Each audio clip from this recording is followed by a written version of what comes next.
the shadows where the seeds are sown. Fingers tapping on a Ouija board.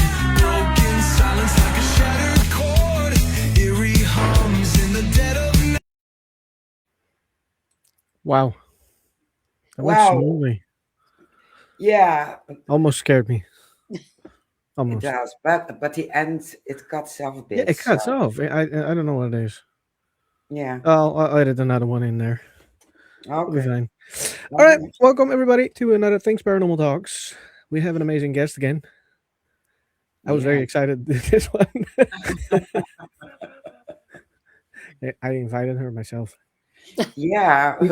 For a change, normally I'm busy inviting. I am trying to stalk people. I'm sorry. Yeah, but I was surprised you were stalking people as well. So I stalked an amazing doctor, Dr. Kelly Renee Yeah. Schutz. Thank you so much for joining us. Oh, thank you for having me. My goodness, from Minneapolis, Minnesota, all the way across All the the way. pond. Yep. I'm exhausted already, but we'll have a good show tonight. Oh yes, we will. Definitely will. Yeah, and we have Phil in, and if he likes your story, he probably going to invite you and stalk you as well. Oh, fuck me all you want to. Oh, I would actually feel that might actually bring up my confidence a little bit. So, Okay. Oh yeah, Still love you, Phil. definitely. Yeah. All right. I hope I pronounced your last name right. yes, you did. Schutz. Actually, you're probably better than a lot of them that interview me. I get interviewed quite a bit, and it's like close enough. But you mastered it right on the button there. Yep. Good job. I think it has something to do with the fact that it's German-like. I Yeah. think so. Mm-hmm. So I can pronounce that. Yes. Yes. I was like, I hope I'm saying it right. You did. You You did. did. You did. Yeah, I'm proud of you. Oh yes, now I'm proud of myself. This is a Yeah. confidence boost. um, Kelly, could you tell us a little bit about yourself and what do you do? Oh, I don't know if you have 5 hours, but I'll make it as short as possible. So I did send off to Shane and Mary my biography, and for those of you that are not familiar with me, I have done this for quite a while. I am currently a podcaster, and I'm also on Paraflix, and I've been on Coast to Coast with George Norrie, and I've actually interviewed the Skinwalker Ranch gentleman out in Utah, and so I have been lifted in my profession for quite a while now, and still asking the question why. I am a citizen researcher. A citizen researcher is someone who studies themselves in situations that cannot really be explained. And so I'm like a walking study. And I have been into the paranormal without my knowledge as well for 60 some years. And I have been able to trace back now all the way to age 3 um, my experiences, and knowing that my gifts have evolved as well. For those of you that might be have the clairs, clairvoyant, clairsentient, things like that, I've got all the clairs. I'm also telepathic. I'm psychokinetic, which means I affect things, the movement of objects, and as well of electronics. And so, anyway, to answer your question, I am a highly ranked interviewer on my shows. I've got 5 different podcasts. I'm on Paraflix. You can watch me there with all my wonderful guests. And I'm going to have Shane and Mary in the future. So we'll have them on. And so, and I write books, and I do simple movies about the paranormal. And so I'm hoping to do a documentary next year. And people want me to do a story of my life because I have so many bizarre and interesting stories.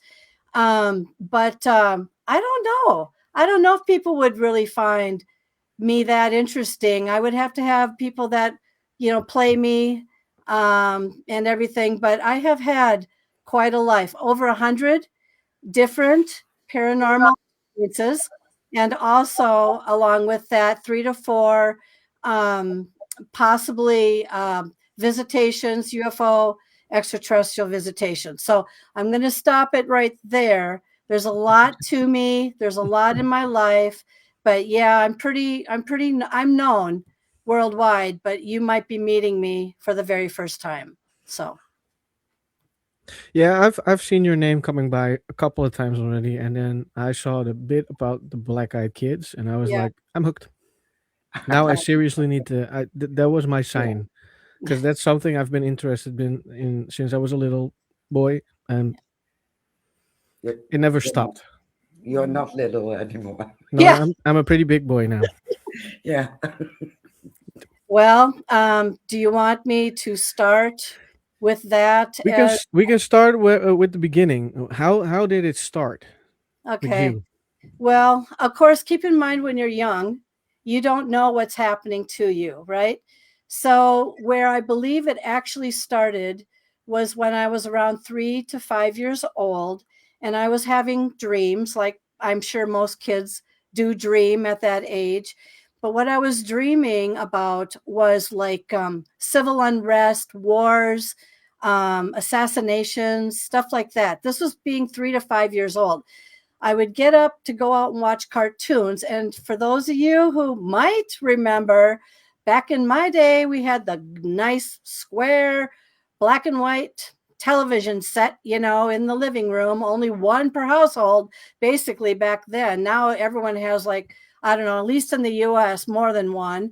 But then I'd be standing there waiting for my cartoons to come on, and there would be like a plane crash or an assassination, breaking news kind of thing, and I would just stand there and stare at the TV like I just dreamt about that last night in my dream, and I could tell you more about it.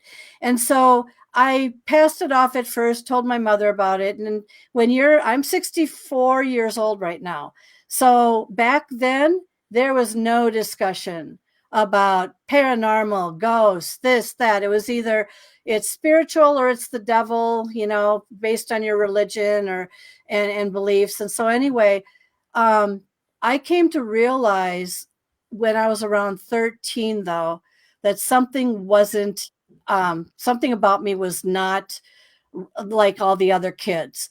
I was able to predict things. I was able to predict behavior really well. And I passed it off then as being my genetics.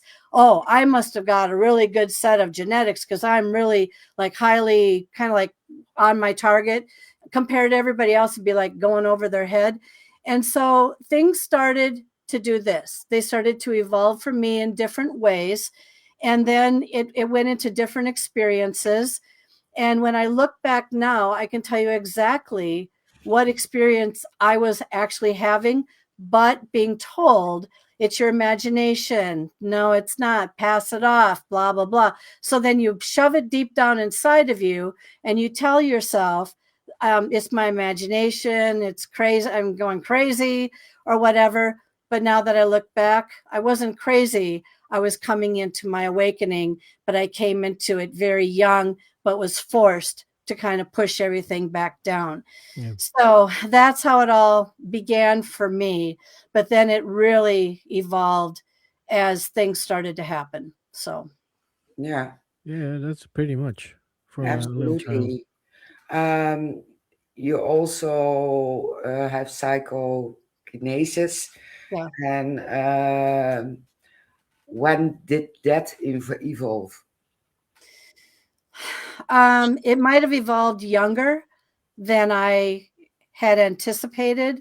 I would say that I started to notice things happening probably in my 30s and 40s.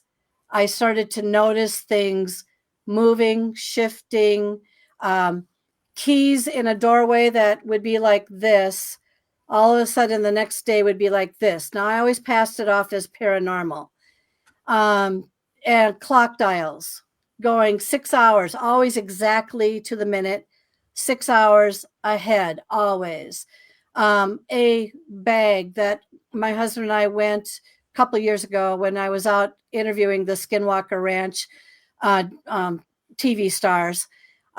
We were in a hotel and there was my bag, which was about 25-pound bag, literally catapulted, literally. It didn't fall. It jumped, fell, woo, into the air. And I thought, did I do that? Or is something in here with me doing that? So one of the things about being psychokinetic is you can never tell if you're doing it or if something is around you, kind of noticing, watching you, and then watching what you're doing or thinking.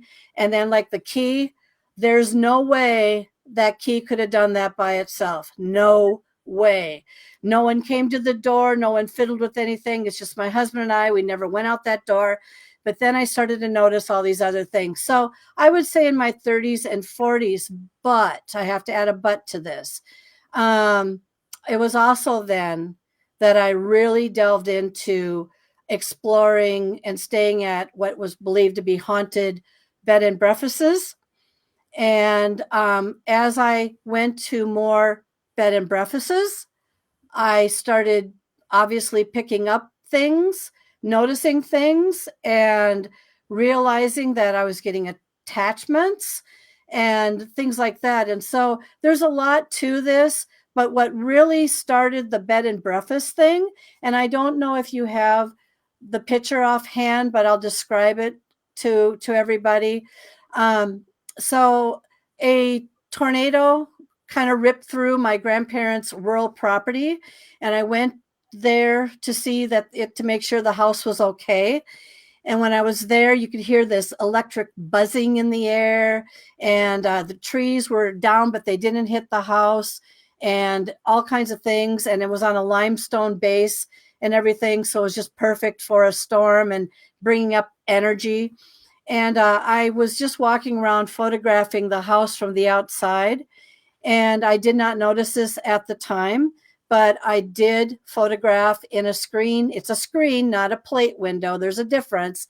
A screen window, what turned out to be a little girl and an older man, and believed to be my great grandfather and my great aunt, who was 6 years old at the time, died at 10. And he looked 70, died close to 80.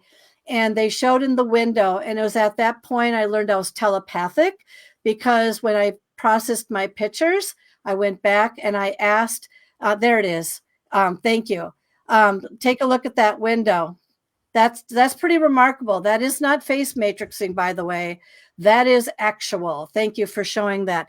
And so I went back and I said, looked at the window, and that's a screen, by the way. That's not a plate window. I asked, you have now captured my attention. What do you need of me? That's what I asked the window, because I noticed them.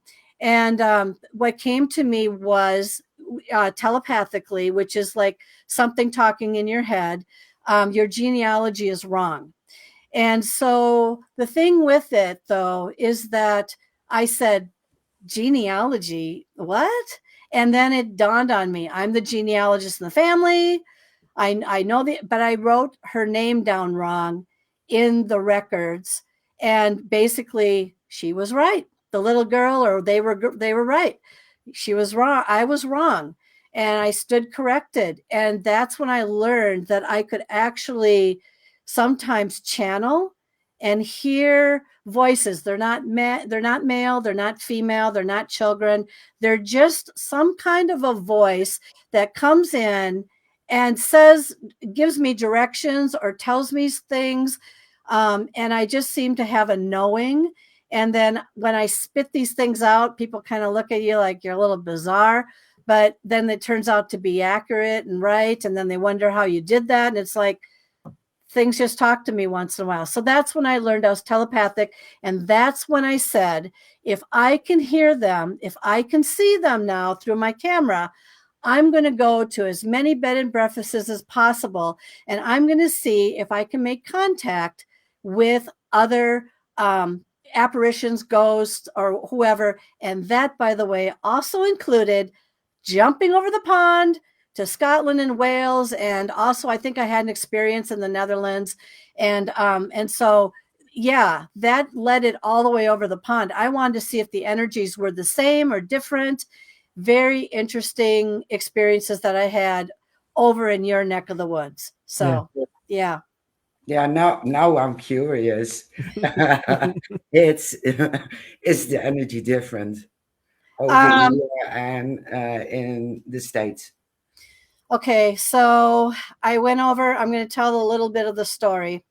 So I wanted to know if it was stronger or different or whatever. And the answer to that is I think it depends on where you are.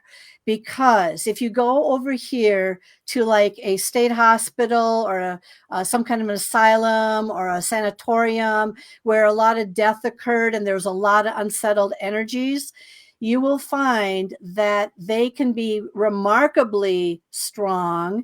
And when I went over, I researched and I said, where in Europe can I go that's going to give me an experience that is going to be shocking? And what I found was there's many places. By the way, I've had several.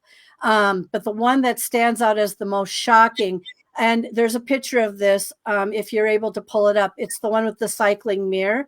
And I can tell you the story on that. So it was Prince Rupert's Hotel. I cannot recall offhand if that's in Wales or I can't remember, Wales or Scotland. It's quite a few years ago. There it is. All right, that's me right there with the mask over my face. I am absolutely terrified, and I'm absolutely, so let me tell you the mini bite story of this room. So I went over there wanting to have a chapter in my book, and I said, I want to be in the most haunted room in this hotel, because they didn't assign them until you got there. They said to me, no, we're not putting you in the most haunted room in this hotel because you're going to be downstairs in 20 minutes laying on my couch. I don't want you downstairs and it'll scare people. I'll put you in the second most haunted room. Yeah, well, you know what? I give this room to be number one personally. So we were going upstairs to bring our luggage up. And I immediately walked through, if anyone knows what an electrical cobweb feels like, it feels like you're walking through a cobweb, but it's electrifying. And so you sizzle, you kind of get jolted. And I felt it. And so did the manager assistant who was bringing us to this room. The room, by the way, was in a 900-year-old property. It was amazing there. You could not find your way out, even if you tried. So she had to bring us to the room. We get to the room. She says, you have to knock on the door and ask permission to go into this room. I said, that's crazy. She says, no, it's not. Otherwise, it's not going to let you in. Knock, knock, knock. May we come in? Do you know that dreadful feeling that you get every time you're somewhere and it just kind of weighs you down? Kind of a sick feeling. That's the feeling I got when we walked into the room. Inside this room, there are a number of things that happened. My husband is not a believer. He is now, but he was not. Yeah, he's now a believer. But anyway, he was like, oh, dog and pony show. They're just trying to scare us. Handprints on the pillow. There was something odd about that mirror that you see to the right. That mirror caught my eye right off the bat. You see to the left a wardrobe. That wardrobe was open in the morning, but what happened was this. So a bulb was burnt out. I wanted to keep the light on all night. We went down for supper or dinner, however you refer to it there. And essentially the manager came down and asked for our key. And I said, why? And she said, because the ghost in the room won't let the janitor in to change the bulb. Oh, here's my husband. Dog and pony show. Here we go. I said, no, I don't think so. All right. So she goes up there. They get that all. We go back up after we're done eating. Sure enough, there are handprints on my pillow. They're not allowed to touch anything, but that's where they were.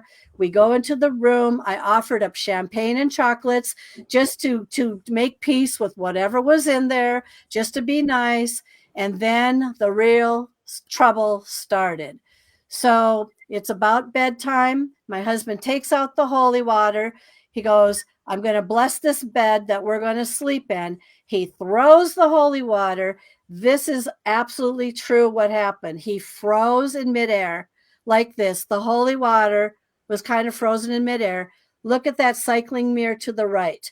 All of a sudden, if you can see me down below, I'll show you what it started by doing. It was like this to start out to begin with, straight down.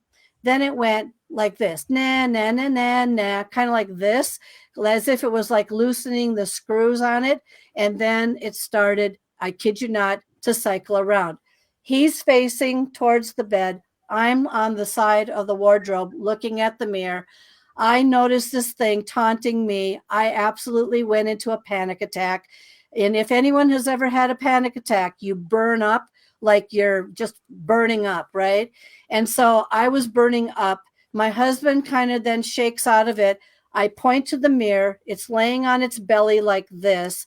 And I said, oh my God, right? And so I couldn't sleep. His personality changed. He was like, I'm not having anything to do with you. I'm not having anything to do with this room. I'm going to sleep. And he did. He lied down, and that's him. He just went to right to sleep. There I am praying to God that the thing in there won't hurt me. And it was cycling around me. It sat on my knees. It then laid on top of my body as if I was maybe laying in its spot, but its cold, icy cold presence felt so good that anyone who's having a panic attack knows that that actually helped to cool down. Look at the wardrobe. In the morning, the wardrobe was open, and it's like I had like maybe a half hour of sleep to an hour of sleep. We pack up, we go downstairs, we're now leaving, and the manager says to me, can I have you come back upstairs? I have a question about something in that room. No way, I said. I'm not going back up in that room. I said, I got my chapter. Thank you so very much. But guess what? We went back up to the room. Go to the room, knock, knock, knock. Can we come in? Blah, blah, blah. And she comes over and she points to the cycling mirror. And she goes, there's something odd about this mirror. I said, you darn right there's something odd about that mirror. Take that mirror out to the back, smash it into 1,000 pieces. I don't ever want to see that mirror again. And by the way, they had 4 mirrors pointing at each other in the room. One behind me, one in front of me, to each of the sides, which created a natural portal for something to come in and out of that. Long story short, we go to the mirror, and this is what she says to me. Every time my maid is vacuuming the floor, the bottom of the mirror lifts up and hits her in the butt. I said, oh, a flirty little thing too. I said, more reason to bring that thing outside. Now smash it into 2,000 pieces. I said, thank you so very much. Get rid of the mirror. They still have it, I'm sure. Get rid of the mirror. I've got my chapter. You've been more than gracious. Thank you so much. But the next day, I have to tell you, whatever was in that room followed, I wouldn't say followed me, lit me up like like fireworks, because we went to another bed and breakfast the next day, and I'll just be brief on this story.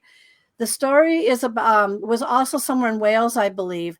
And so what was interesting about this story is that 80 hunting dogs of the owner of past was literally buried, all of them, with a tombstone on the property. It was very fascinating. So, you know, you're going around looking at all the tombstones, looking at all the names of the dogs.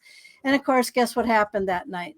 So I'm laying in bed. Of course, I said, I need some peace. I just need some rest. I don't want any hauntings tonight. Next thing you know it, what do you think is crawling on top of me? You know how the feet of dogs feel when they're kind of spindly, you know, and they're like walking on, and it's like, oh my God, something is walking on top of me. And I started kicking and kicking and kicking. And I said, I need my rest. Get out of here. Nobody else bother me tonight. So I am like a firework, Christmas tree, lighthouse, beacon. I'm always on for business. I know this of myself. I attract everything. If it's haunted, it'll come to me, guaranteed. But the thing is that most interesting experiences over there. Could it happen here? Yes. If you have animals, especially those that are deceased, they can still come back once in a while. I've had this in several cases. My husband had a cat crawling on top of his feet. That's why he's a believer now, because he believes this stuff, because these things happen. Cat crawling on top of his feet, ghost cat. It's very interesting for those of you that have had animals that have passed away. Ask yourself the question: have they come around once in a while, or were they around before they felt good about leaving, and then they might have gone over the rainbow? So anyway, sorry, that was a little bit long, but I wanted to put those two together. No, that's No fine. problem at all. The Perfectly show fine. is about our guest. And even if you talk 1.5 hours and we just comment in between, it's fine by us. That's the show, Yeah, and I like listening. So exactly. Well, I'm here to teach you something tonight about black-eyed kids too, by the way. Yeah. That one is going to be viewer discretion is advised. yep. Better if you have children, I suggest you don't show them this program. So anyway. Yep. Not a good idea. It's 18 plus. So I Yeah. forgot to put something on. Oh, that's bad. Mhm. Yeah. Oh, that's bad. Yeah. Oh, the There's Vanguard. supposed to be a line. Oh, that's the wrong one. Oh my God, Shane. It all looks alike. Yeah, it does. It's very long, and it both says 18 plus. So Yeah, that's Yeah. sorry. the point. Yeah. See, something has to go wrong. Yeah. I might have lit that one up. And if by a chance I blow up your station tonight, I'm sorry. But I can even, oh, and by the way, I wanted to add one more thing since you asked about being psychokinetic and telekinetic. I was on a plane coming back from Europe, and I thought about my clock next to my bed. And when we got home, guess what? That clock was exactly 6 hours ahead. And I can think it sometimes. And so I went to a conference in Las Vegas. This is how I learned, this is how I changed my mind about possibly being in the presence of something extraterrestrial, because I wasn't a believer up until that conference. But I started to really buy into something was really odd about me, because I started noticing all these additional things happening too. And one of the things that they brought up in this conference, which I thought about because I fly a lot, is I really have to, how some people can bend spoons? Well, there's a trick to it, by the way, but I learned the trick on how you bend a spoon. But the thing is, it's like he did say, if you have a very powerful mind, and I learned when I was 24 from a psychic that I had a very, very powerful mind, and I had to be careful about how to use it. And I didn't believe her at first until a couple things happened that were so devastating that I knew I had a hand in it, and I felt guilty. I've been feeling guilty about it the rest of my life. But the thing is I'm like on a plane, and it's like the last thing you want is to all of a sudden have electrical problems because somebody on the plane is a little bit more charged. So I know a lot of people don't think about that, but there are some of us that actually can affect things to a level that is kind of scary. So anyway, I thought I'd throw that one at you, but No, that it's fine. Totally fine. Absolutely. Black-eyed kids. Which picture do you want to start with? Because I all got right. 3 of them. Okay. And by the way, everyone, I have some notes. I want you to start with the one with the boy with the carnival, the carousel. Yep. The carousel. And I just want you to hold it there. And then I'm going to talk to everybody. There we go. There you So go. we can do it like this a little. No, we're gonna No. It's okay. Go get full this screen. away. There That's we go. good. There, that's perfect. That's perfect. Really good. All right. So I wouldn't be a good little interviewee if I didn't give you some background about not only black-eyed kids, but white-eyed kids and reptilian-eyed kids. So I just want you to go on a little journey with me for a moment, and then I will tell you the two stories. Yes, two encounters, but then I want you to think about which one of these did we, and I say we, and I'll explain in a moment, experience. But first, some education. All right. So there are such things as black-eyed kids out there. Yes. There are things as white-eyed kids out there too. You don't hear about them very often. And there's also reptilian-eyed kids as well. To break them down in the most simplistic way, and I got this is really great. I pulled this from the web, and you can't believe everything you read on the web, but you know what? I do agree with some of this stuff. So black-eyed kids in general, most people think they're like age maybe 6 to 16 usually, although I have to say that depends. All right. Because of the stories I'm going to tell you about in just a moment. White-eyed kids, and their behavior is very begging, and they like to be persistent. And I have had that experience, which you'll hear about in just a moment. There's also these white-eyed kids. You don't hear about them very much, but what's really interesting, and I looked this up yesterday because I wasn't really onto that until now. I'm like, they are actually what is called masters of telepathic messengers, to warn, to bring about harm, or to impend doom on somebody to the point of death.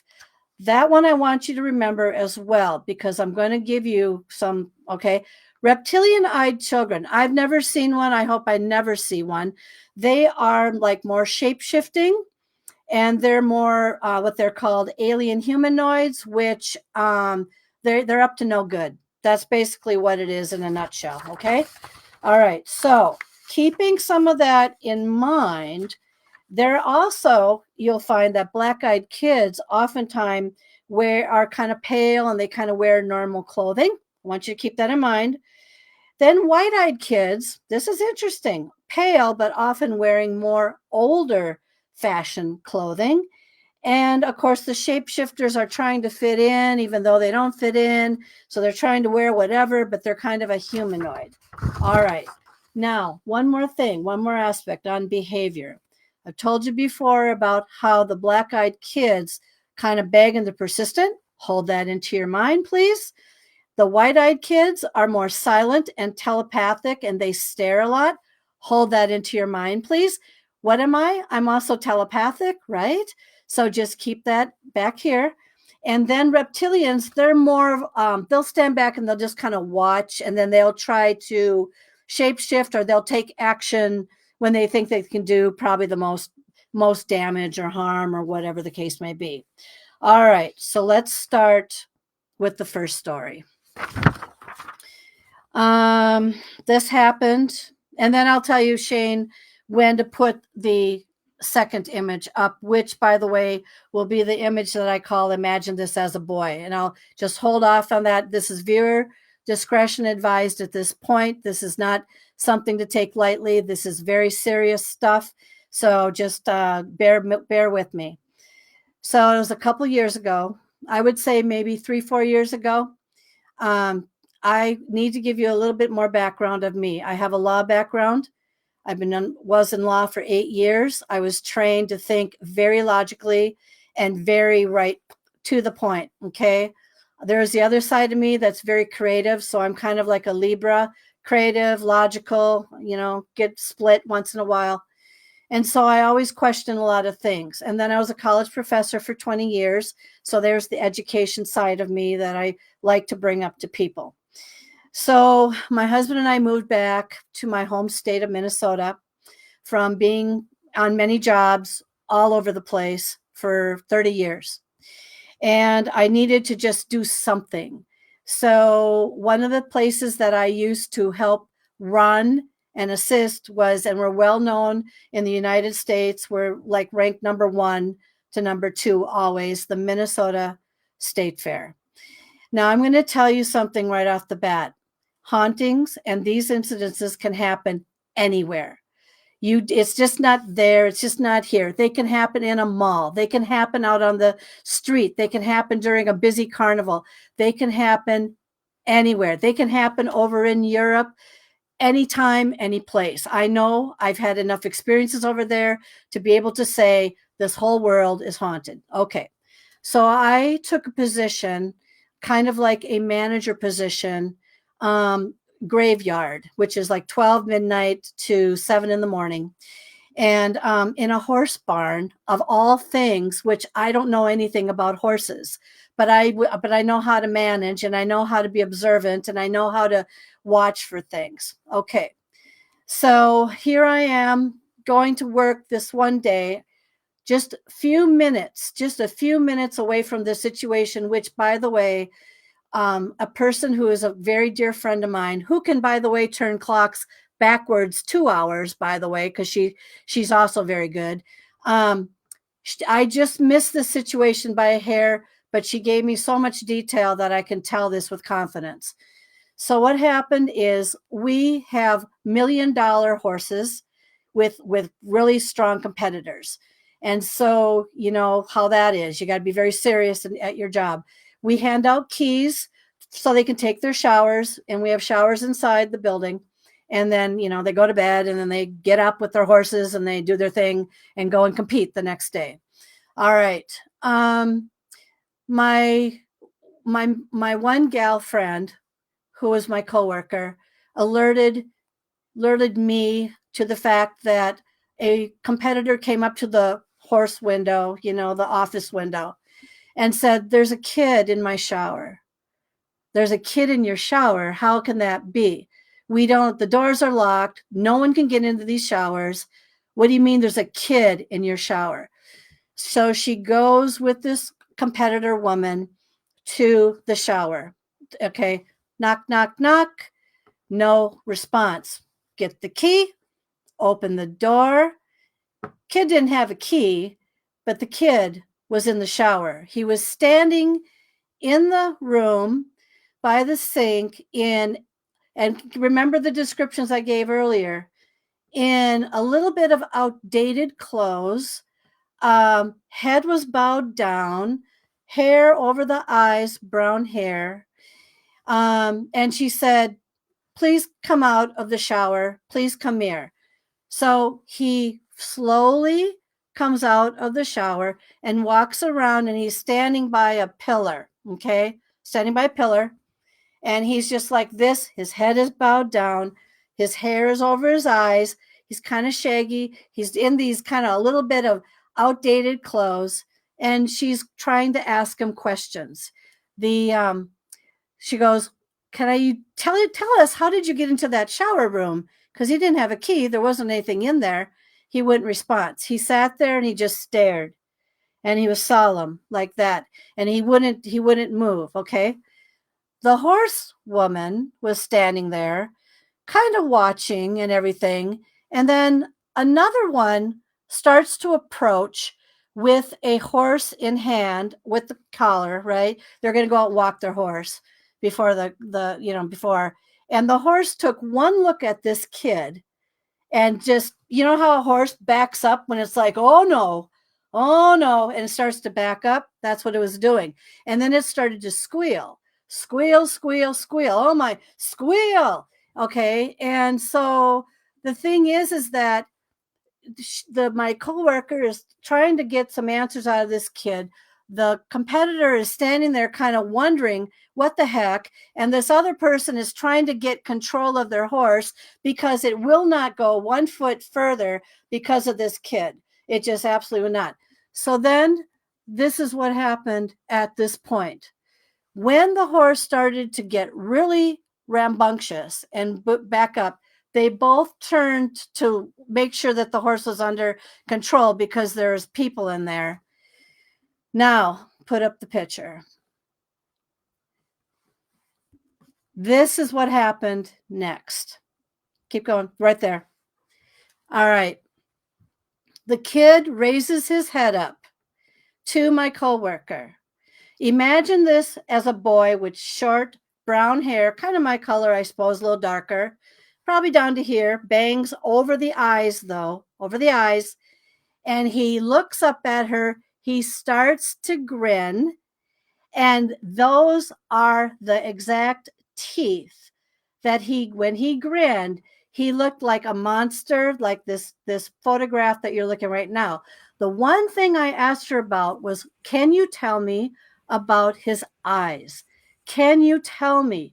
Were they dark? Were they black? What were they? She said, I couldn't tell. His bangs were over him. And when he showed me his teeth, I completely freaked out. I looked at the horse. And when we turned around, he was gone.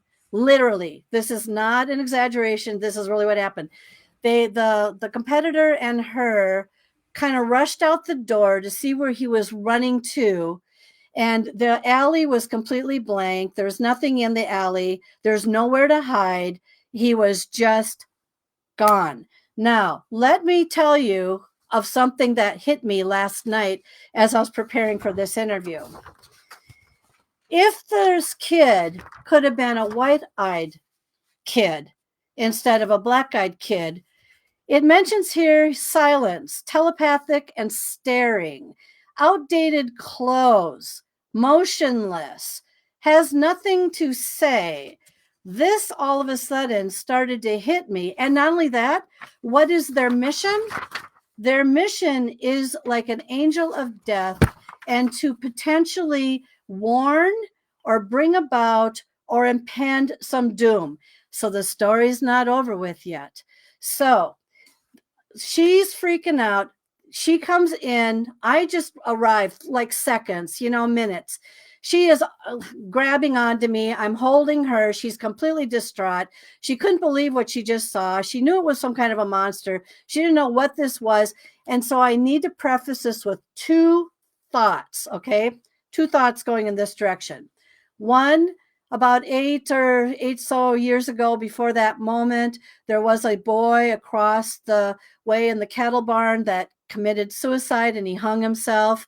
That might have explained possibly an energy of this boy that came over. Remember, I attract, and she would also attract a lot of this ghostly and apparition energy and activity. So because of that, we know we're beacons and things would just come to us. And so I thought, wow, was this the kid that killed himself that took possession of or channeled or took possession of this kid?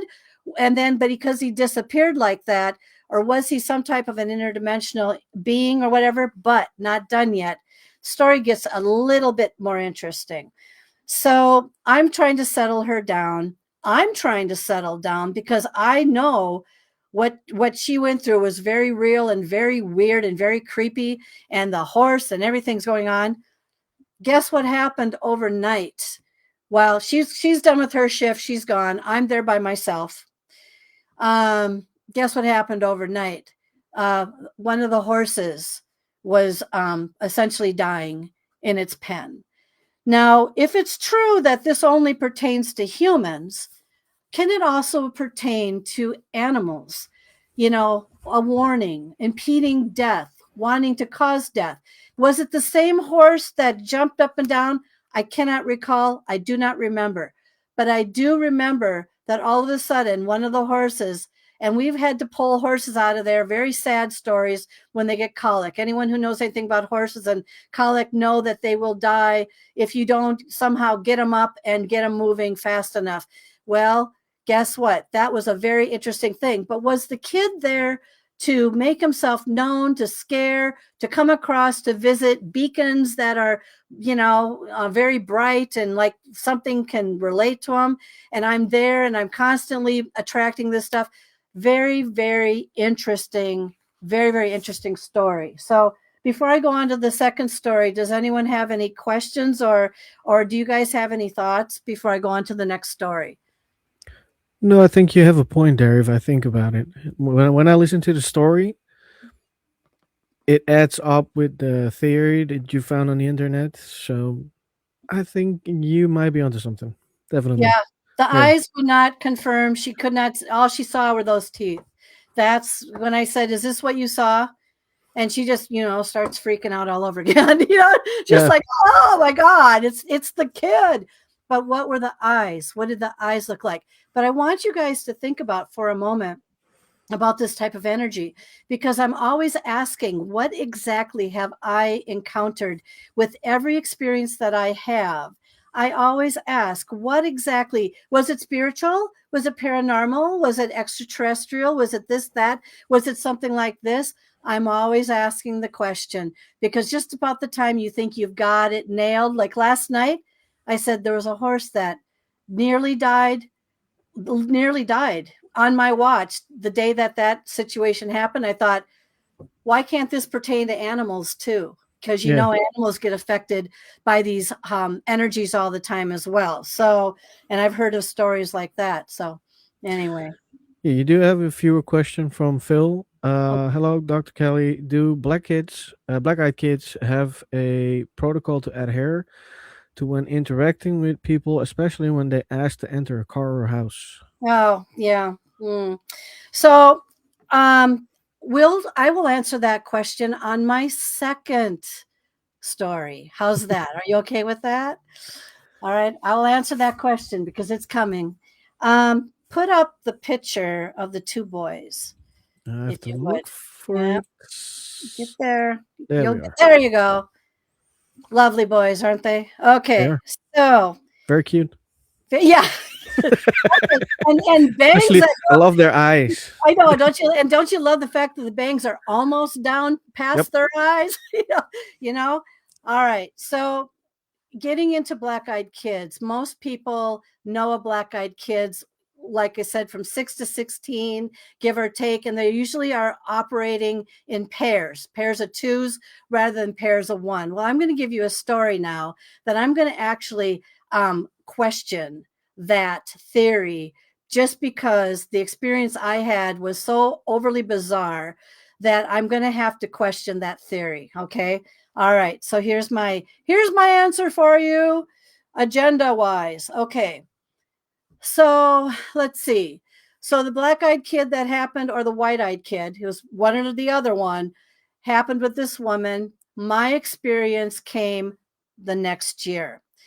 I had also started noticing that, where, like I said, wherever I am, here they come. And what midnight shift, wonderful time to show up, right? At any time. Okay.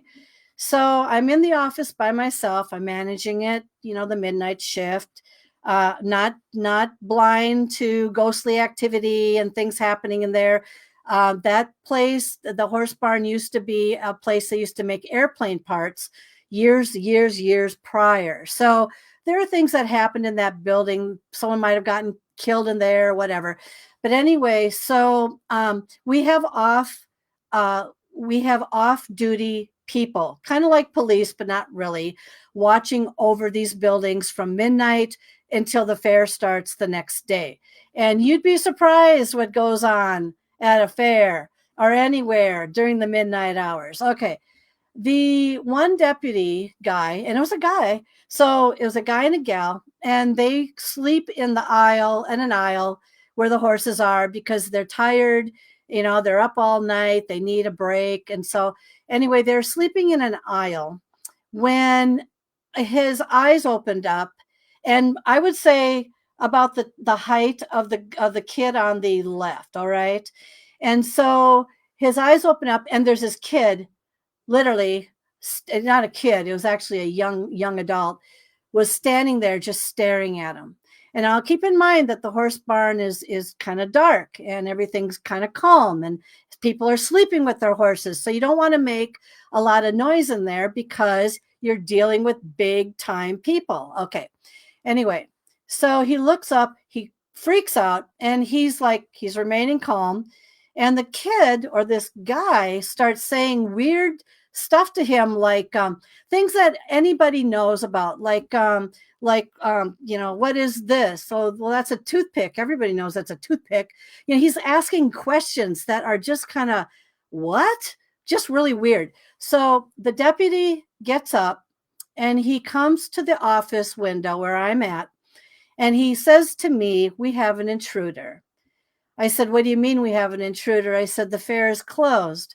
This building is closed. There shouldn't be anyone in here except exhibitors. Are you sure he's not an exhibitor?" No, he's not an exhibitor, and he's asking questions that don't make any sense at all, like common questions that anyone would know. All right. So I said, and then as he was saying this, I watched I would say it was around 24 to 26. This guy walk from pen to pen, looking in these horse pens as if he's seeing something new, like, wow, look at this for the very first time. So I'm watching him and he's coming down the aisle, and I said, stay here. Because of course, who's in charge of the horse? Me. All right. So I go out and I said, if he does anything to me, please come out and save me. Please help me. And so I walk up to this kid, and I was very quiet and patient and not, because I got people in there, right? I got horses in there. And I said, I'm sorry to say, but the fair is closed. And what are you doing in here?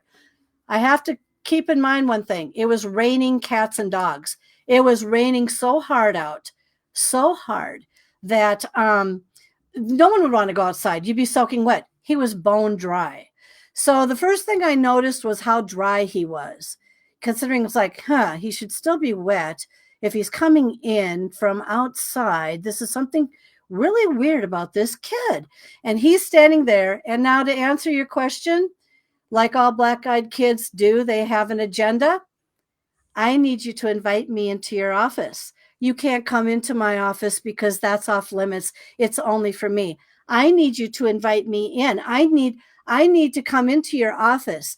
One of the things black-eyed kids do with cars, homes, places, spaces is they have to be invited in.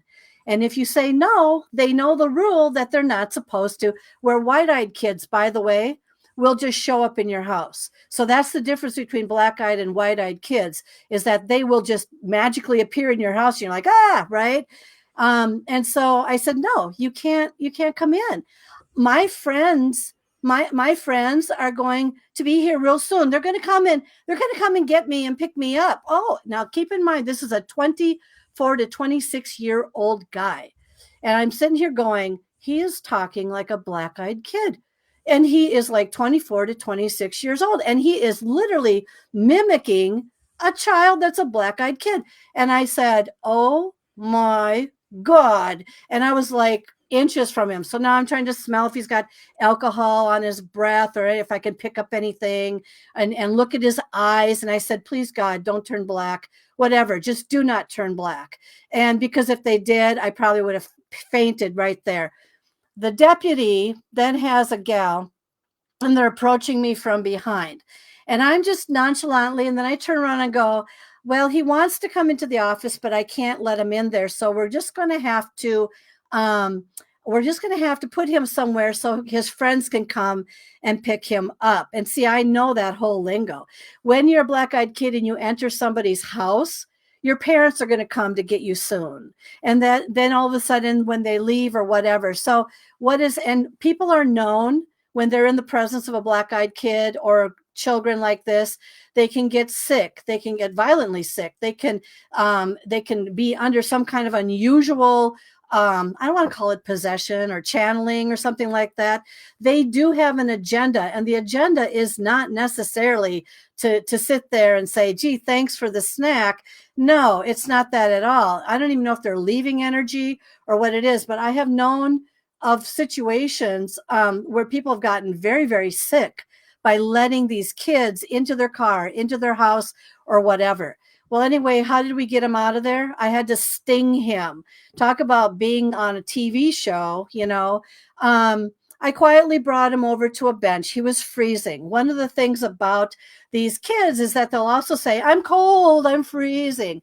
Yes, it was cold and freezing and raining out, but I still wasn't going to let him into the office. No way.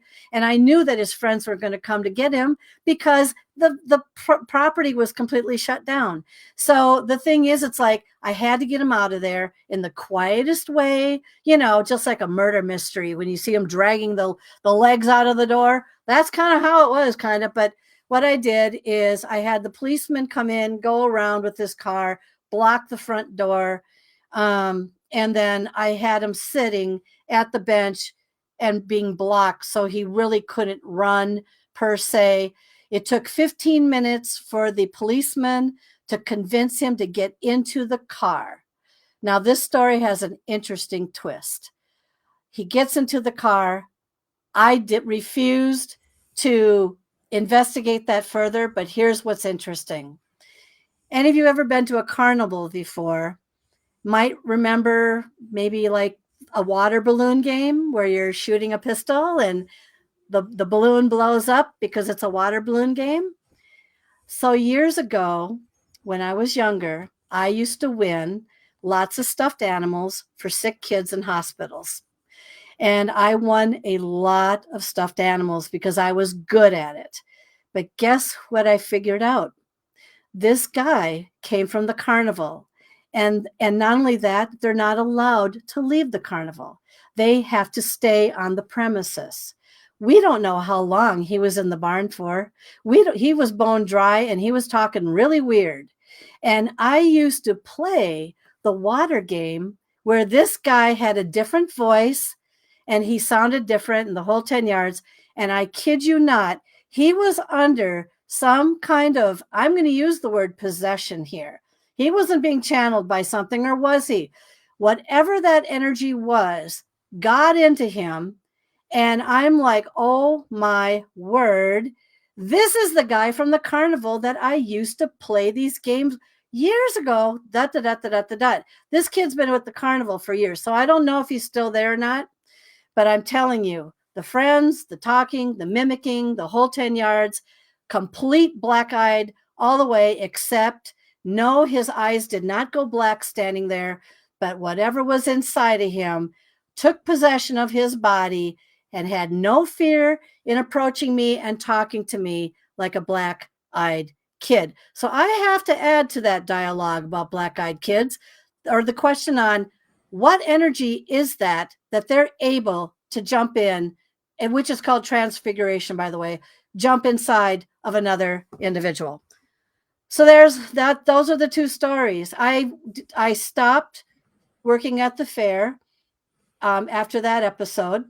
I came to realize that all I was doing was attracting these energies into that barn, and I was not going to be responsible or accused of bringing that stuff in there or hurting or harming or whatever, anything, because I was known as the paranormal girl.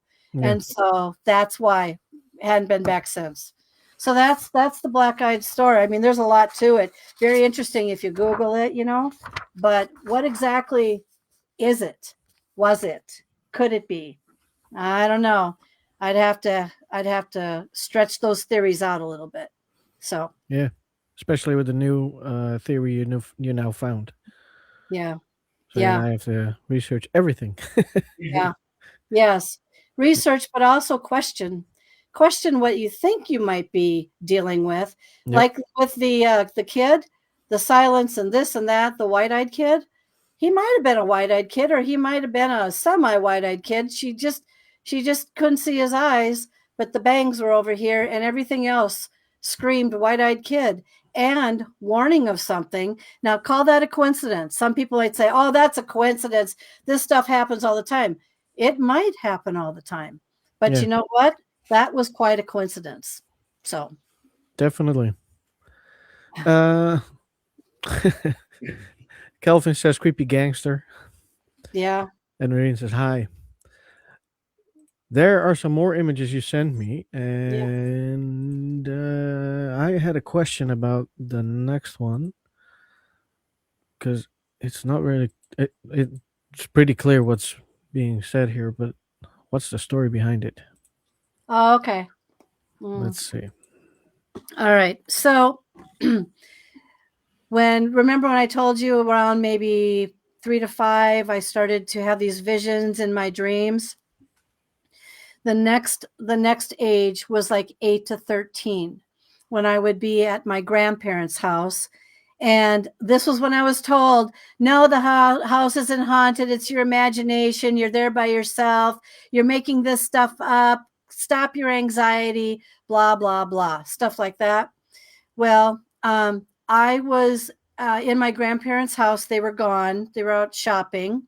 And I was sleeping. I was after school, and I was sleeping on the couch. And I woke up and I heard a lot of commotion in the kitchen.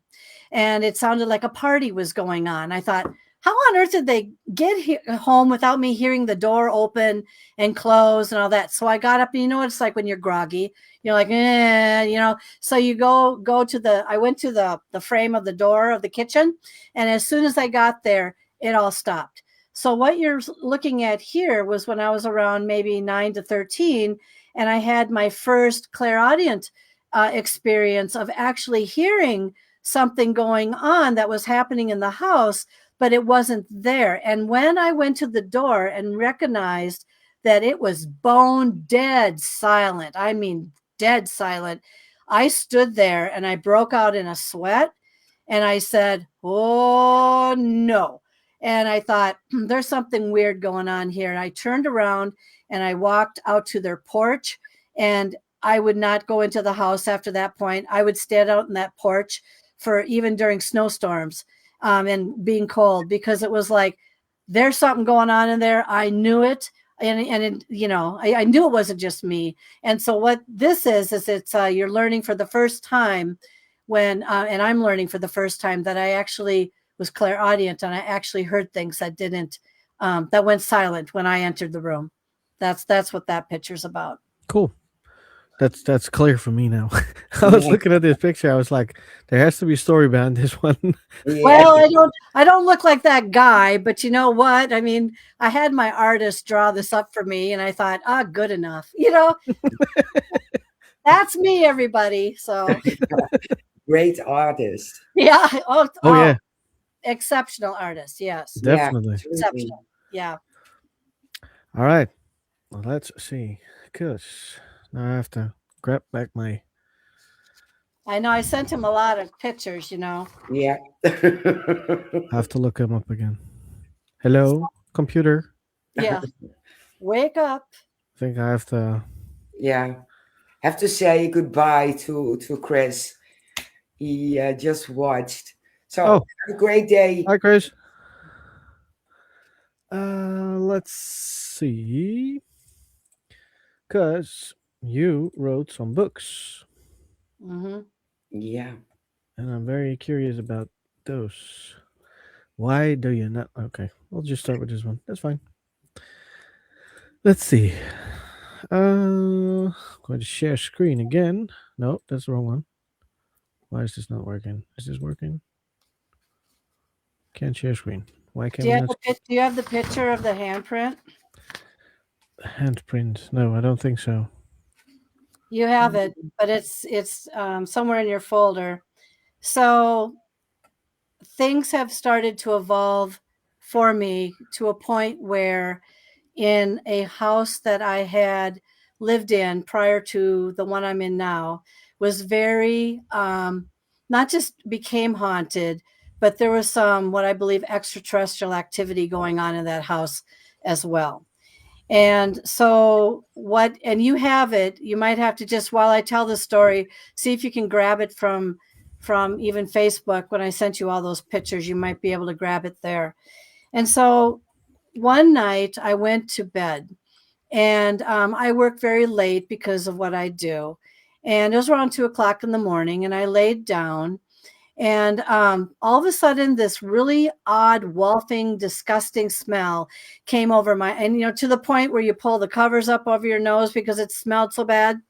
And so I blame my husband. So for all you husbands out there, you're going to be the first person we blame always on everything. So sorry, but that's just how we are.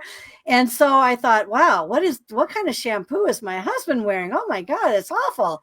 And so anyway, the next day I got up and I was going into the restroom, and I looked into the mirror. And you might be able to pull off, if you see Shane, the image of one of the covers of my books. If you have those 4 pictures, you will see this is the image I'm talking about. So see if you can find those book covers that I had, and then you can show them what it looked like when I had it. So anyway, what I discovered was a handprint right here, but it was, there you go. Thank you. That's it. This handprint showed up on my body. It was blood red purple. It was embedded, and there was long fingers to it. So it wasn't just the short fingers there. It was actually long and it was in the other direction, you know. And so I looked at it, and you could just imagine my eyes bugging out, going, what on earth is that? Now there's a story to it. The story is that I had COVID so badly, I almost died twice, and I passed out once, and I mean, it was pretty bad.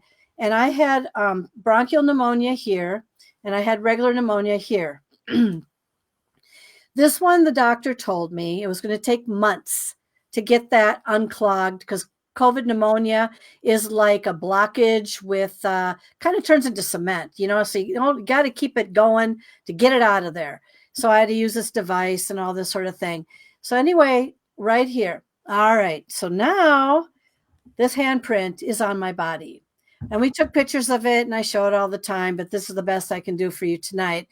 And it stayed on my body for 3 hours in the same coloration and intensity that it was. Okay. And then all of a sudden it just disappeared. All right. That was strange because it just didn't like gradually fade. It just left. All right. So I have pictures of it, blah, blah, blah. And then I went on my research to see how many people have reported having handprints on their bodies and where they showed up. Imagine for a moment having handprints on the back of your body or on your back, and you never know it because you don't ever look at a mirror, have a mirror behind you that will ever show it, right? Well, guess what? I didn't have anything on my back, but this was very disturbing. So then I went on a mission to figure out how common this was. I only found 900 to 1,000 reports, but you know there are more. People have sent me their pictures of their handprints on their bodies, et cetera, et cetera. And so basically then I started asking the universe, would somebody please tell me who put that handprint on my body? Because I was having really weird experiences in my house. And it just so happens I had a camera up, infrared camera, that was right over my head where it seemed to be an entry point and a portal for things coming through it. But I was trying to capture something more outlined. Okay. All right. Anyway, long story short, it took a while. I asked 5 psychics, who put that handprint on my body? Who put that there? Blah, blah, blah, et cetera, et cetera. Oh, it's a succubus. Oh, it's an old woman's hand. Oh, it's your hand. It's not my hand. I don't have crooked fingers. One of the fingers was predominantly crooked and it was very clear. That was not my hand. Okay. And one guy psychic said to me, I think, he says, that's a mantis being because they're healers. Where did it is? It was right here. Did you have a clog there? Yes, I did. He says, mantis beings are healers. Now, if you're able to, Shane, are you able to find the mantis being picture? And are you able to find the one that I think it was after the mantis being? I'm just going to have you do that for the moment while I talk about it. One night, I had a dream.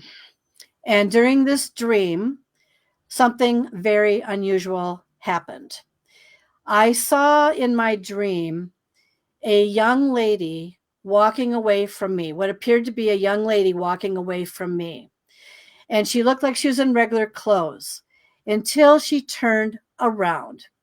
And that's when I realized and came to realize who put the handprint on me. And I know it's in your folder, Shane. It's the one with the gray and also the one that looks like a human being. And I have them next to each other, and it's kind of like a split picture. If you can see that, you'll see it. Go through those pictures I sent you. Let me see. And, let me see. Yep. Well, okay. And so when this thing turned around, the thing had looked like a humanoid, black COVID mask over its nose.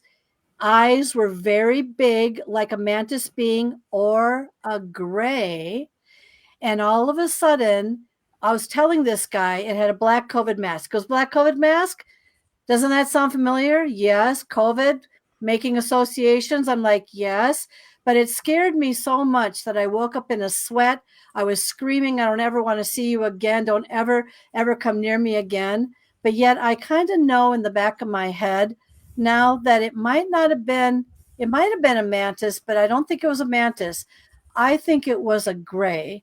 And that was the picture that I have sent you.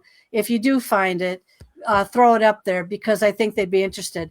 The thing had hair split down the middle, down the sides, literally like that, had this mask over it and the big eyes. And I wonder to this day if it was not some kind of a gray or a humanoid slash shape-shifting gray or whatever. But I began to re-question what that might have been. But the fingers were very mantisy. They Ah, were. found And it. did you find it? Of course, Okay. but I have to look for it because now I can't. It's It's a okay. mess. So there's the mantis one, and then there's the gray, and then there's the human looking thing. There's the one that it looked like in the thing. There's those eyes. There's that triangular face, and there's the split down the middle, but turned around and all that. That if you put that face over that person's face and pull that hair back, and it was brown or it looked brown to me, that is what it looked like in my dream, and I've never seen it since. But the handprint was, and I've never had another handprint on me, but people ask me all the time if they think I'm marked. And the answer to that is I believe I am. In some way, I believe I am marked. So, because they come to me and that one helped me. So they're not all bad. That one was a miraculous healer. I've had miraculous healings before. And that was just another situation. Oh, and by the way, the blockage gone, completely clear, Cool. no issues. Yeah. So that brings up a lot of questions as to what are we experiencing out here? That's really what the question always is going to lean toward. What is this energy? Who is this energy? Is it an energy? Has it been here longer than we have? I mean, there's so many questions to this that it's very interesting. So Definitely is. Yeah. It definitely is. Since I have the folder up, Yeah. I don't know why it's not showing in my computer, but it's being stubborn. this That's what the mantis. this is the mantis. Mantis. Yeah. And the fingers, one of those Yep. fingers, exactly as it looked. They were Yeah. very long. There's a That's why it's pinky. confusing, right? That's why it's confusing. So Yeah. it's hard to say. It could have been a shape shifting interdimensional being. It's hard to say, Yeah. Could be. but they are healers. I'm not saying everything is a nice healer. I'm just saying that they are known to be healers. So Yeah. yeah. Do you have the picture of the shadow person I think I do. in the hallway that I shot on my birthday? Yep. Can you believe that? Even on my birthday, I'm having experiences. That would So be that would be a very cool birthday present for me. yeah, that's what I said. I said, "Happy birthday to me." There you go. Wow. There we Yeah. are. So let me tell you a little bit about this. It's not that I want to drag on your show, but there's so much to talk about and so many things I've been through that I mean, you just asked me and it's like, yes, I've had an experience. So on the interesting thing about this situation is that most people cannot get a reservation at these historic train bed and breakfasts.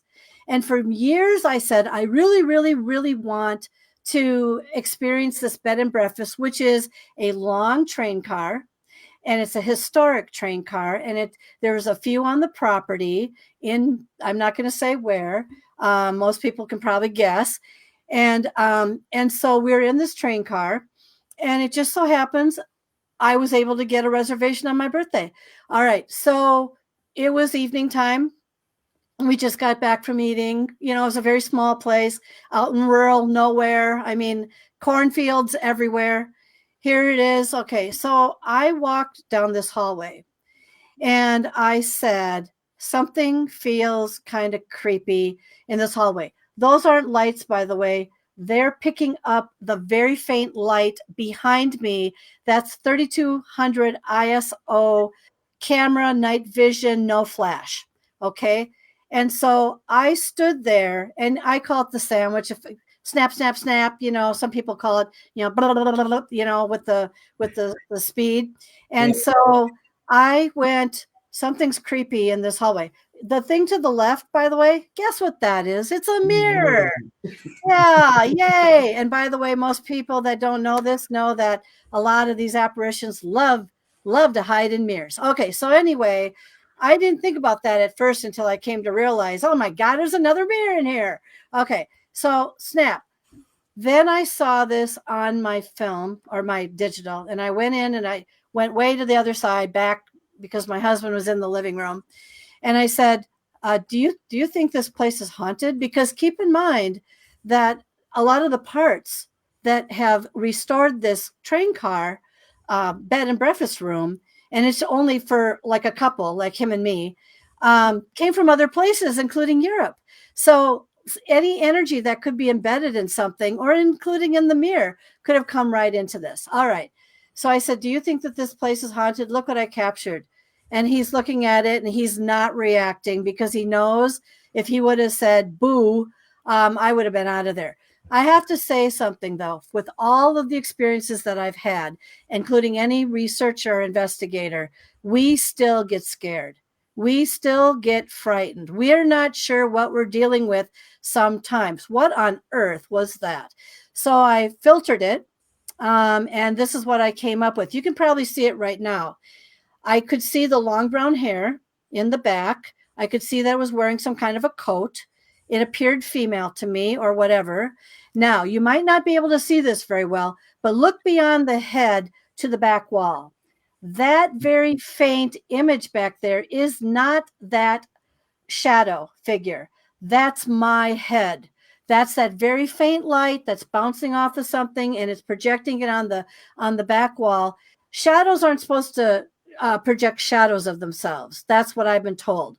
So that's my head way in the back. But I was once again awake all night because once I captured that, I realized I wasn't alone. And so for some reason, it came out. It looks like it's looking at me though. If it would have turned around in any respect and looked at me and I saw its face, gone. Because you know what? I just don't mess with it. But that was happy birthday to me 2 years ago in September. Pretty good capture, I would say. That one made my hometown newspaper, by the way. So there you have it. But That's a great picture. I Like I know. said, this Absolutely. would be a great present for my own birthday as well. I know. I know. It was a total shock. I just felt something weird in there. I go Yeah. by my gut feeling and I'm like, I'm not feeling good. It's like there's something in here. Bingo. Wow. Right? Yeah, Wow. that's amazing. That's very cool. Yeah. Yeah. Absolutely. I sign up for it. Me too. Fine. You come to Minnesota. I show you where it is now that you know it's in Minnesota. And you just have the time of your life, you Oh know? yeah. I'm a sugar daddy. Exactly. Also that, yes. Yeah. Exactly. Exactly. We have Yes. a question. Okay. Um, Dr. Kelly, what is the green light to the right of the shadow entity? And you know, that's a really good question. And I'll tell you why. Because I'm a professional photographer, and everyone would tell you that that's they call it, it's like a flash. Oh, God, it's not coming to my head all of a sudden. Lens flare. Yes, thank you. It's a lens flare. But my lens I didn't have it on. It was completely pitch black and it still showed that. I have absolutely no idea how I don't know. Is it possible? That's the next question. Is it possible for a camera to not have a flash on, create a lens flare even with it off? I can't answer that, and I'm a professional photographer. So, yeah, most people would say that's a lens flare. It didn't go off. I didn't have it. It was 3200 ISO. I have no idea. They had some really in the hallway. I'm not sure of this, so don't quote me. There might have been some kind of like you know how sometimes it wasn't on, but maybe like a light or something. Somehow it picked up something and it illuminated it along with it. I have no idea. And keep in mind that mirror over there, that mirror can also do things that we often don't give it enough credit for. So I don't know, but thank you for the question. Normally it's called a lens flare. Yeah, but Yeah. my camera was not, it wasn't on. So Yeah, but if it is a lens flare, it would show up even brightly in the mirror, Yeah. and yeah, you see it dimmed in the mirror. no, and it's, if you see, it could bounce just like over to maybe the left or somewhere in the mirror. It should Yeah. have shown something. I have no idea. You Yeah. know, I noticed that too, but I can tell you, nope, 3200 ISO, completely night vision, black. Yeah. But that faint light back there could have picked up from the very faint light in the living room, which was very far behind me, and it could have bounced off that mirror in some way, and then it could have projected that light that you see. So that's how sensitive my camera was. So Yeah. It could be a good reason, but I've never seen it happen before. I know, I Not don't with know, 32 ISO. I know, I know, That's not in my book, not possible. But I Yeah. know, I that's know. just me. But they always have these doohickers and stuff that they put all over the place. It's Yeah. hard to say what could have, maybe the mirror in some way affected that in some way and brought it to life. It's hard to say. Yeah. So It yeah, is. But it's a very cool picture. yeah, Absolutely. yeah. Very, very cool. Mm-hmm. All Mm-hmm. right. You sent me a lot of stuff. So Do you I want must me to? see. Do you have the one where I'm being kicked up in the air? Is Bed. that the one with the miner on the bed? Yep, that one. I'll have to look for that one. Yeah, yep. Found That it. one's an Okay. Yeah, interesting. got it. Oh, there we Ah, are. Now, this is an interesting story because once again, what does Kelly do? This is outside of Yosemite National Park in a place called Groveland Hotel. There is a ghost in there that's known as Lyle. Of course, I couldn't get into Lyle's room. Lyle likes to take people's cosmetics and throw them off the dresser. He gets really irritated. This was not Lyle's room. This was another room down the hallway. I thought, oh, once again, rah, rah, rah. No, not rah, rah, rah. It's like, holy cow. So we're in there. I'm not thinking much of it. I'm not thinking it's haunted or anything like that. And what happened was, perfect night up on a mountain, silver lined mountain, perfect moon, perfect stars, perfect everything. And it was probably, yeah, I'd say about 1:30 to 2:30 that in the morning when I found myself bouncing on the bed. And so what happened was, and I had to do some research for this. I had to read every journal article, like, or journal entry in the book that they had in the room. But I was literally kicked up in the air, I would say probably a good foot. And then I woke up bouncing on the bed. And I'm a snorer when I have flat pillows. So I probably irritated the miner. Yep. And what happened then? So you can't tell right there very well, but look where it says remote and socks and stuff. It was much closer to the ground. So people would find their socks underneath the bed and the remote underneath the bed and all that, where you literally couldn't get to it. I mean, you could sit there and maybe try to slide it under there, but why would anyone want to do that, right? I did find one article or one journal entry years prior where someone said the bed was shaking. Okay. I wasn't shaking. I was literally, I felt the foot of something. I felt it literally thrust me up in the air. Woof. And then boom, bitty, boom, bitty, boom, bitty. And guess what? Husband, that one, once again, why are they always sleeping when I'm being thrown around the room like a rag doll? Every single time, just go ahead, keep throwing me around the room. Help me, and he's sitting there sleeping while all this stuff is going on. But the thing is someone asked me a question that I never really thought about. And it's another really a big researcher. And he said, Kelly, are you sure you were kicked up in the air or were you dropped? Okay, now keep in mind that I know that I've had visitations. I've had things happen. This was well before the handprint. And he said, what if you were dropped? Because it was perfect conditions up there. It was everything. And known to have UFO activity in the whole 10 yards. I said, I don't know. I felt the foot. Well, maybe the foot was trying to break your fall as you were bouncing on the bed. And so you hear of stories of people sometimes being abducted and being brought up into their little ship or whatever, and then brought back literally through the roof and thrown back into another spot in the room, or maybe back into the bed. And I guess people said, well, what do you think happened? And I said, I think I pissed off the miner, excuse my French, and I think he just wanted me to shut up. And he went, boom, shut up. And then I went boomity, boomity, boomity, and that took care of that. I think it was the miner. That's what I think. I don't think I was dropped. Although I've had people say to me, I think you've been abducted, memory erased, because you got things that people do that seem to match up with all this. Yeah, I can't explain it. All I know is that I have quite an effect on a lot of things. I don't know. And I'm channeled and all kinds of things. I'm directed. I don't know who's doing it. Some people call it your inner voice. I'm not so sure that's my inner voice. I do have 5 advanced degrees. That's very true. None of it is in this, parapsychology or anything, but I'm using it now. My law background and everything, I'm using it 100% with all of this and trying to educate people that we do live in quite an unknown, mysterious world, and don't ever think that you got the answer, because on all of a sudden something will change and you might change your mind. So, yeah. Yeah, agreed. I couldn't agree more. Yeah, absolutely. Let's see, because we have more images. You have so many images. Yeah, I know.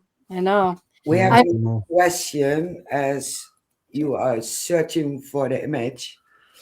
Um, Dr. Kelly, do you have to perform noise reduction in procession with 3200 ISO? It's great for low light, but suffers from grainy images and noise.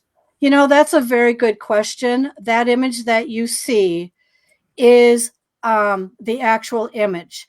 I did not have to do anything fancy with it. I didn't have to. That is as plain as what's on my on my digital.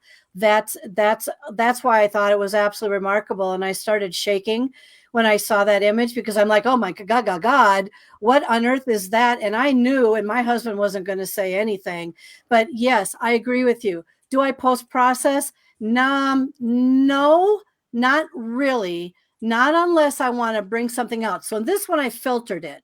I filtered it like 100 times. I was trying to determine if what I had was a person or some kind of what kind of apparition.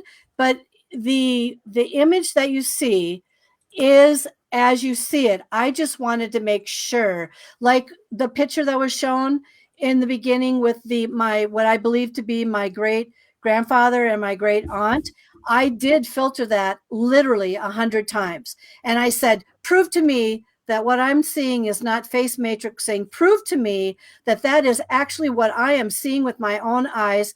And I have shown that picture so much. And people who like to believe in face matrixing, yes, I'm not going to deny that at all, but it's just too obvious. And by the way, I matched the little girl's face with the picture that I found. Bam, bingo. So it's like you have to go the extra mile. Sometimes you do have to filter. You do, just to make sure. Like example, I'll give you a good example. Like if let's say that was a plate glass window. Oh, those are leaves that are forming that image on the plate glass window.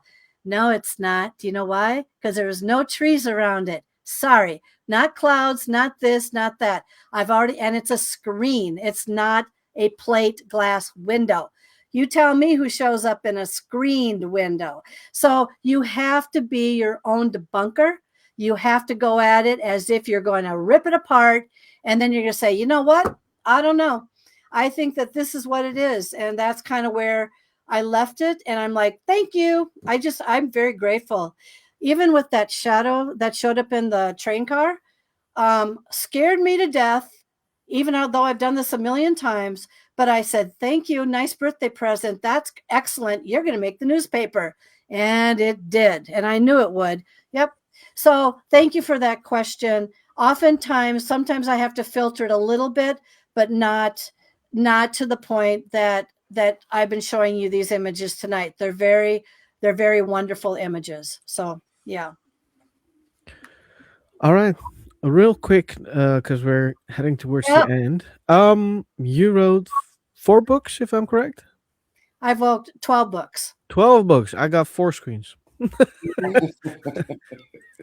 So, I so need to the do my last, homework. so Shane, you need to do your homework. Okay. So, I'm so sorry. I'm If so you have look. that I'm getting color. I know, on this, I know, on there. this, You know how many things I have to read nowadays? Well, published, featured 12 self published books on top. See, that's why we have you. yeah, Okay. yep. That's why you're here, Mary. That's your See? purpose. So Yeah. here's the things with the books. The four that I showed you, Shane, I combined a lot of the first books into those last four books, and so the best way to know what to purchase, I would just go to my website and go way down to the bottom, Yep. and I would just it will say there if you want to purchase more than one, this one and this one, this one and this one and this one and this one, because I don't want some of them have such good stories in them. I just couldn't leave them out of all these books. So 12 books, those four on Amazon. Go to my website, you'll see everything. You'll see all 12, and which is www dot paranormaluniversalpress.com, or There we go to go. Facebook and watch who I've got on the shows coming up. Like I said, I'll get you two on there. So yeah. I got your website shared right now. Yeah. Yep, that's it right there. Thank you. And You're I'm on welcome. Facebook, and I have 5 podcasts, and you can find me on YouTube with a couple of podcasts. And yeah, Yeah, of I'm course. very busy. Yeah, Yep. Yes, you are. I Five mean, podcasts. I thought one was much. there it is. It is. You have to be really organized to pull Oh off what yeah. I do without being exhausted. Yeah, I know people have asked me if I'm crazy. I said, I guess. But you know what? It's been a very interesting life to this point, and I am very confident in my knowing and my awakenings and trying to understand why I do what I do too. Just like what you guys do. Yeah. I've asked the question, I never thought in a million years I'd be doing this. Are you kidding me? I mean, my God. So neither. here we are, right? Here we are. Here we are. Mhm. Definitely. And I'm very glad you decided you wanted to come on because this was amazing. Yeah. It was Absolutely. it wasn't much at all for me. It was I can continue on at least 2 hours more. So it's not a good idea because it's Well, way I too long. I But hope it entertained and educated people. But thank you definitely, very definitely much. did. Very fun being on. Very much. Definitely. Um, I do have to say we hope to see you again because I think we have lots more to talk about. Well, Mary wanted to know, but I'm not going to bring it up on this show. The personless car that tried to run me over and kill me. Yeah. There's only See? one person in this Cliffhanger. world. Yes, that's your cliffhanger. And Lorraine Warren is the only other person that I know of, as others, who has also had the attempt of something trying to run her over. And that just happened uh, 10 months ago. Oh, So, yeah, no, feel free to have me back. That Oh, one, I've got pictures on that one too. And that's an interesting story. And it's all about energy. It's all about what we're dealing with. What are we dealing with? so that's going to be a part two. Yep. yep. Definitely. It's a date. Oh, yes. Oh, yes. All right. I think we are at the end for now. For Um, now. Kelly, so thank you so much for coming on. This was amazing. I really enjoyed listening to you. For the people in the chat and interacted with us, thank you so much for interacting. I hope if you don't follow us yet, you will follow us because Yeah, you will never miss another one, including the second part exactly. of this interview, Yes. because it's gonna happen. Um, as always, I'm going to click everybody off, and we are going to end with a little bit of music, and then we will end the live. And we will Yeah. back. We will be back on Saturday. Yeah. On Saturday Saturday, evening. And we will talk about MUFON. yes, Yeah. yes. It's gonna be pre-recorded because we have to do it at 10 o'clock in the morning. Oh, I have to be awake anyways because I got 2 kids, Yeah. so I'll be awake. All right, everybody. Thank you so much for watching, listening, and we'll see you on Saturday. Yeah. Bye, bye, everybody. Bye. Thanks, Phil.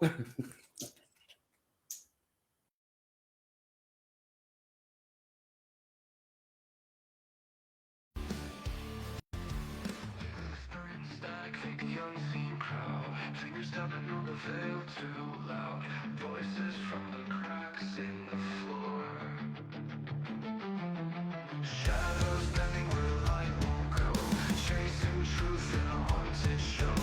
Are they real or something more?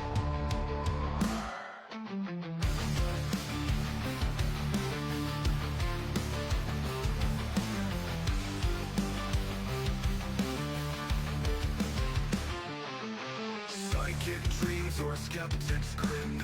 Ghosts of questions circling within. Answers vanish before they land. Investigators with their tools in hand, talking to the dark like it understands. Spirits rising from the sand. Things paranormal talks. Behind closed doors it walks.